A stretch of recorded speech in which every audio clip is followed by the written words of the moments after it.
사랑 내게 있네. 그 사랑이 날 채우네. 주는 내게 있네.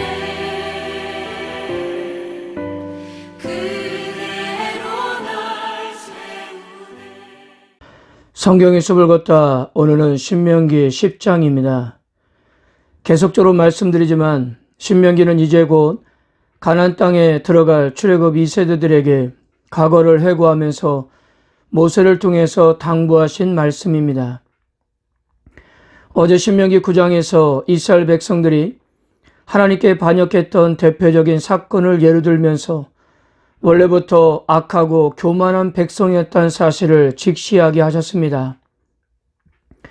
그럼에도 불구하고 이렇게 목이 곧은 백성들을 하나님의 백성으로 삼아 주었던 것은 하나님의 선하심과 신실하심이 더 컸기 때문이었습니다. 그러므로 그들은 자만할 수 없으며 교만할 수가 없었습니다. 그러기에 그들은 그 은혜에 감사하며 철저하게 말씀에 순종해야 했던 것입니다. 오늘 신명기 10장에서도 같은 이야기로 시작합니다. 과거 이스라엘 백성들은 호렙산에서 언약을 맺기 전에 하나님의 말씀에 순종했다고 다짐했습니다. 그러나 그 다짐은 오래가지 못했어요.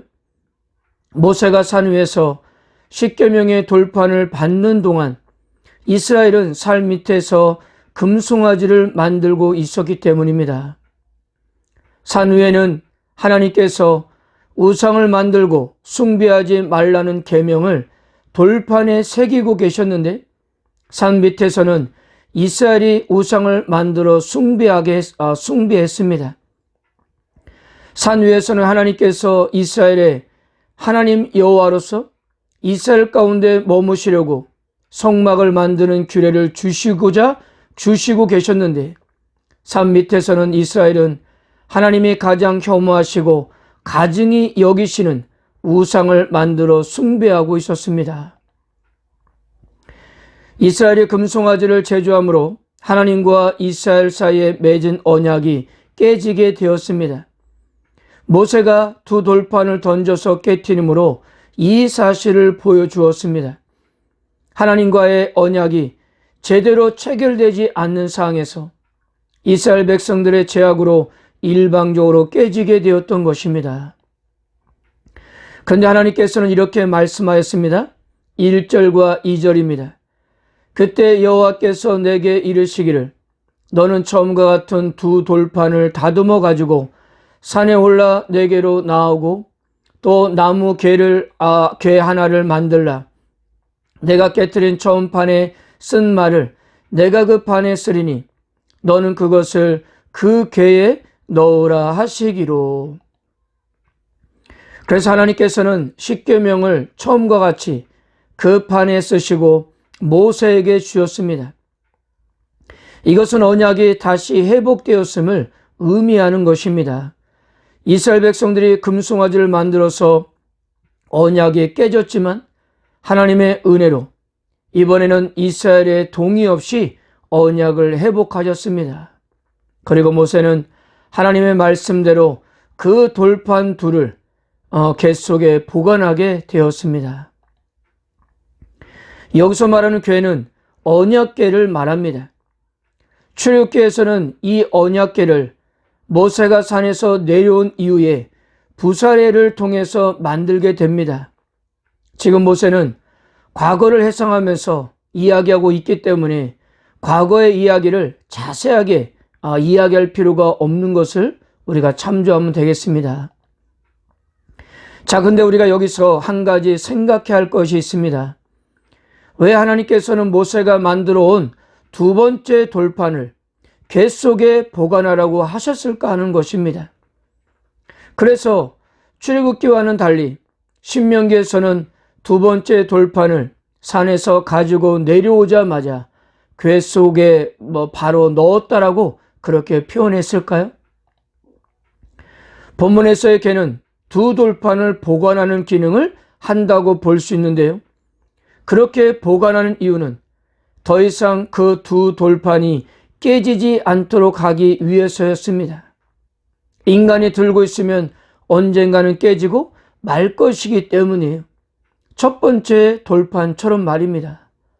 그리고 인간은 하나님 앞에 신실하지 못하기 때문에 얼마든지 똑같은 일이 반복되어 언제든 다시 깨질 수가 있었기 때문입니다.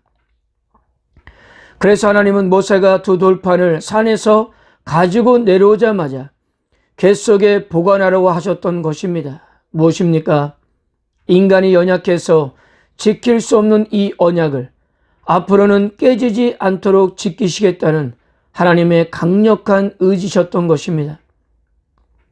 그래서 우리가 앞으로도 보겠지만 하나님께서는 매일같이 죄악으로 넘어지는 이스라엘 백성들을 포기하지 않으셨던 이유가 바로 여기 있었던 것입니다. 그리고 11절은 이렇게 말씀합니다. 여호와께서 내게 이르시되 일어나서 백성보다 먼저 길을 떠나라. 내가 그들에게 주리라고 그들의 조상들에게 맹세한 땅에 그들이 들어가서 그것을 차지하리라 하셨느니라. 모세의 중보기도를 들으신 하나님은 이스라엘의 범죄 이후에도 이런 명령을 내렸다는 것은 참으로 놀라운 은혜가 아닐 수가 없는 것입니다. 그러므로 이스라엘 백성들이 가나안 땅을 얻게 된 것은 결코 자신들의 의로움이나 능력에서 비롯된 것이 아니라 여전히 신실하게 언약을 지키시는 하나님의 은혜로 이루어졌다는 것입니다. 그래서 모세는 12절부터 다시 한번 이스라엘 백성들에게 가나안 땅에 들어간 후 하나님께 전적으로 충성할 것을 호소하고 있습니다. 모세는 여기서 하나님의 요구가 충족되는 삶을 살게 된다면 이스라엘이 누리게 될 축복을 이제 우리가 다음 장인 11장 가서 그 내용을 소개합니다. 문제는 이 모든 축복은 이스라엘이 어떤 선택을 하느냐에 결정되며 그러기에 올바른 선택을 할 것을 당부하고 있는 것입니다. 12절과 13절입니다. 이스라엘아, 내 하나님 여호와께서 내게 요구하시는 것이 무엇이냐? 곧 내 하나님 여호와를 경외하여 그의 모든 도를 행하고 그를 사랑하며 마음을 다하고 뜻을 다하여 내 하나님 여호와를 섬기고 내가 오늘 내 행복을 위하여 내게 명하는 여호와의 명령과 규례를 지킬 것이 아니냐. 하나님을 사랑한다는 것은 곧 하나님이 주의 백성을 선택하실 만큼 먼저 사랑하신 것에 대한 올바른 반응이었던 것입니다. 그렇다면 하나님을 사랑하는 것, 그분이 먼저 사랑하신 것에 대한 올바른 반응이 무엇일까요? 이스라엘도 먼저 자신들을 사랑하신 그분만을 사랑하겠다고 선택하고 결정하는 것이었습니다. 그것이 이스라엘을 가장 행복한 상태를 유지할 수 있는 비결이었기 때문이에요. 그래서 모세는 율법을 규칙으로서 지키는 것이 아니라 마음으로부터 우러나는 사랑의 마음으로 순종할 것을 요구했습니다. 15절과 16절입니다. 여호와께서 오직 내 조상들을 기뻐하시고 그들을 사랑하사 그들의 우선인 너희를 만민 중에서 택하셨음이 오늘과 같으니라. 그러므로 너희는 마음의 할례를 행하고 다시는 목을 곧게 하지 말라. 우주의 창조자이자 통치자이신 여호와의 아주 특별한 사랑을 독점하고 있는 이스라엘은 이 기막힌 하나님의 사랑에 대하여 어떻게 반응해야 하는 걸까요? 마음의 할례를 받아 다시는 반역하지 않아야 했습니다. 마음의 할례를 행하라는 것은 문자적으로 해석하면 마음의 포피를 잘라내라입니다. 무엇입니까? 무엇이든 사람의 마음이 하나님의 말씀을 순종하며 살려고 하는 것을 가로막는 모든 것은 가감하게 제거하라는 뜻이었던 것입니다. 그러므로 마음의 할례를 행하라는 것은 하나님의 말씀에 순종하는 삶을 사는 자들이 되라는 뜻이었던 것입니다. 그리고 모세는 마지막으로 이렇게 권면했습니다. 20절에서 22절입니다.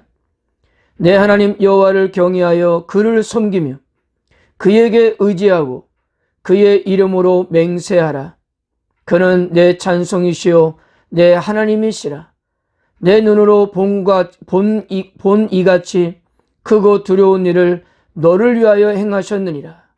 애굽에 내려간 내 조상들이 겨우 70인이었으나 이제는 내 하나님 여호와께서 너를 하늘의 별같이 많게 하셨느니라. 하나님은 이스라엘의 찬양의 대상이십니다. 왜냐하면 이스라엘의 역사 속에서 크고 두려운 일을 행하셨기 때문입니다. 하나님은 상상을 초월하는 번성의 축복을 이스라엘에게 내려주었습니다. 그러므로 모압 평지에서 모세의 설교를 듣고 있는 출애굽 2세대들도 하나님의 이런 축복의 연장선에 서 있는 것입니다. 그래서 그들 역시도 머지않아 선조들에게 주신 약속의 땅에 들어갈 수 있을 것입니다. 이것이 이들이 하나님을 찬양할 이유였던 것입니다. 사랑하는 성도 여러분, 우리가 인생살이가 바빠서 미처 인지하지 못한다 하더라도 하나님은 오늘도 바로 지금도 우리 삶에 개입하셔서 보호하시고 역사하신다는 사실입니다. 지금까지의 삶이 하나님의 은혜였고 현재 우리가 서 있는 것도 하나님의 은혜 때문입니다. 그러므로 우리는 앞으로도 하나님께서 우리를 인도하실 것을 확신하게 되는 것입니다. 신명기 9장에서도 강조된 것처럼 우리는 여전히 목이 곧은 백성입니다. 말씀대로 산다고 다짐하고 또 다짐해도 늘 넘어지기 일쑤예요. 이런 우리 스스로가 어떻게 구원을 이루어 나갈 수가 있을까요? 하나님께서 더 이상 언약에 깨지지 않도록 돌판을 궤 속에 넣으신 것처럼 예수님께서 구원을 주도하시기에 구원받은 백성으로서의 우리들도 그 은혜로 살고 있음을 기억해야 합니다. 사랑하는 성도 여러분, 하나님께서 베푸신 은혜와 사랑을 받은 자답게 먼저는 전심으로 하나님을 사랑하십시오. 하나님을 전심으로 사랑한다는 것은 말씀을 기쁘게 순종한다는 의미입니다. 그렇다면 하나님께서는 우리가 이 땅을 살아갈 때 부족함이 없이 채워주시고 행복한 삶으로 인도하실 것입니다. 나의 계명을 지키는 자라야 나를 사랑하는 자니 나를 사랑하는 자는 내 아버지께 사랑을 받을 것이요 나도 그를 사랑하여 그에게 나를 나타내리라. 아멘. 그 사랑 내게 있네 그 사랑